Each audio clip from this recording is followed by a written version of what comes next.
La desaparición forzada de personas sigue siendo una política sistemática en muchos países de América Latina y en nuestro país aún más. La violencia de Estado desarrollada por Felipe Calderón ha traído consigo la violación sistemática de los derechos humanos de la población en general. Su guerra falsa contra la delincuencia organizada ha sido el pretexto idóneo para militarizar al país e implementar una política de terror y criminalización de los movimientos populares.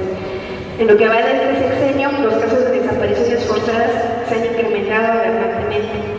La terrible cadena de impunidad que ha prevalecido en nuestro país ha permitido la consecución de estos crímenes de lesa humanidad y con ello también la necesidad de la organización de las mujeres que, como en aquellos años, se organicen por la exigencia de presentación con vida de los detenidos desaparecidos. Hoy, madres, esposas, hermanas, hijas encabezan los comités por la exigencia de la presentación con vida de los detenidos desaparecidos en México, siguiendo el ejemplo de lucha y perseverancia que por aquellos años lo hicieron las madres de los desaparecidos. Se forman, al igual que ellas, en el camino, y al igual que aquellas mujeres hacen del dolor fortaleza para luchar solidariamente al lado de otras mujeres y por encontrar con vida a sus familiares y el castigo a los culpables. Este contexto de violencia de Estado en el que vivimos, en este contexto se han incrementado fuertemente la represión en contra de luchadores sociales,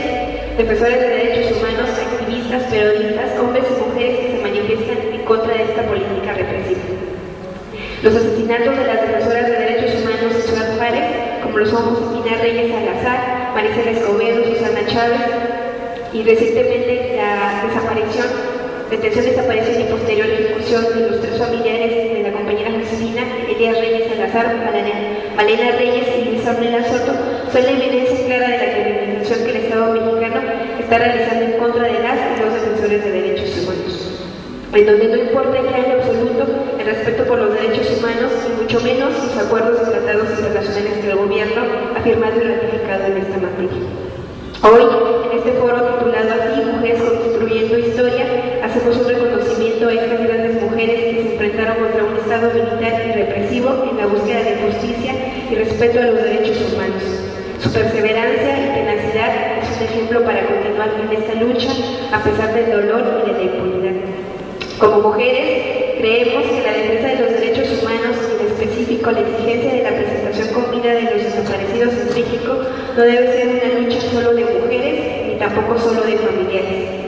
El incremento alarmante de esta política hace necesaria la solidaridad y el apoyo de todos los sectores de la población, campesinos, maestros, estudiantes, feministas, defensores, sindicatos, etc., para poner fin a este crimen de lesa humanidad que no solo daña a los familiares, sino a la sociedad en general. Un poco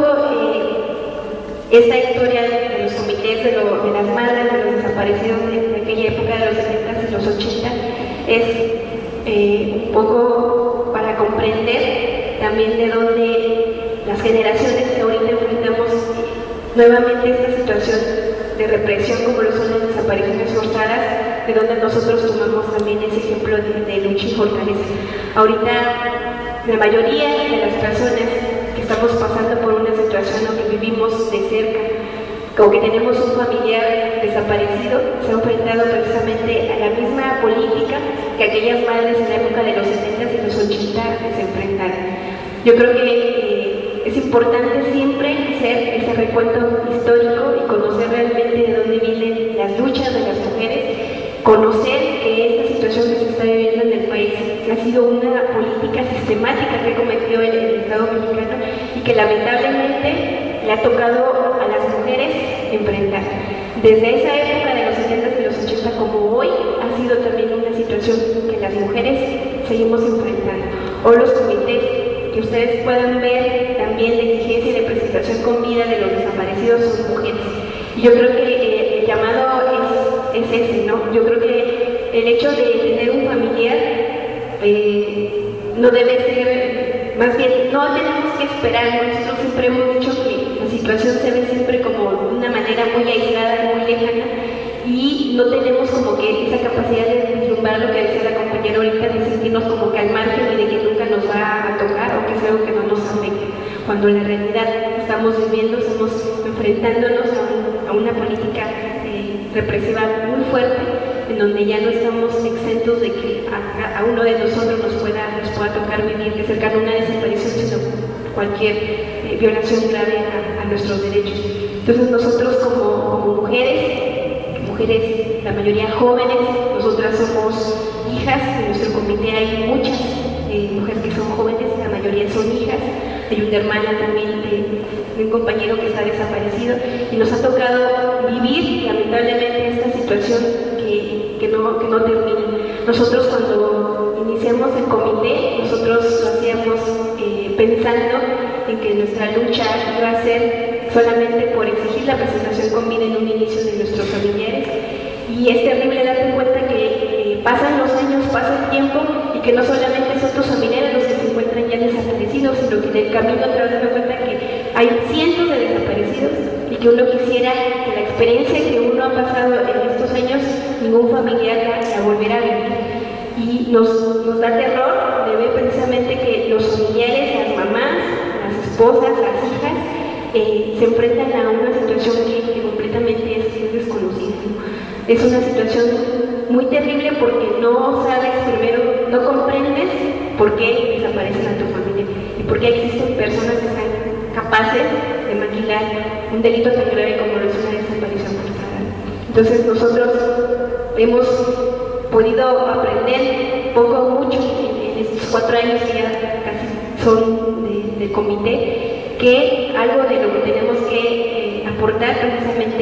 es eso, el acompañar, el tratar un poquito de generar conciencia en nosotros familiares y en la sociedad de por qué se dan estos fenómenos, y tratar de ver que no solamente los desaparecidos no solamente le deberían de corresponder, o la exigencia no solamente debería ser solo de los familiares, sino de la sociedad en general, porque la desaparición, siempre lo digo, es el crimen más aberrante que el Estado mexicano puede cometer en contra de la población, porque no sabes si están vivos, si están muertos. Con la desaparición se les vulneran todos los derechos a una persona,